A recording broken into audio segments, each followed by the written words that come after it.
Acknowledging mothers' sacrifices. The mothers shall give suck to their children for 2 whole years.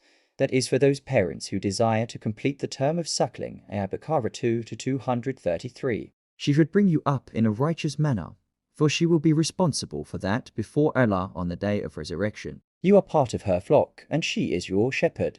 Abd Allah ibn Umar said, I heard the Messenger of Allah, peace and blessings of Allah be upon him, say, each of you is a shepherd, and each of you is responsible for his flock. The Imam is a shepherd and is responsible for his flock. A man is the shepherd of his family and is responsible for his flock. A woman is the shepherd of her husband's house and is responsible for her flock. A servant is the shepherd of his master's wealth and is responsible for his flock. I think that he said, a man is the shepherd of his father's wealth and is responsible for his flock. Each of you is a shepherd and each of you is responsible for his flock. Narrated by Al-Bukhari, 853. Muslim, 1829.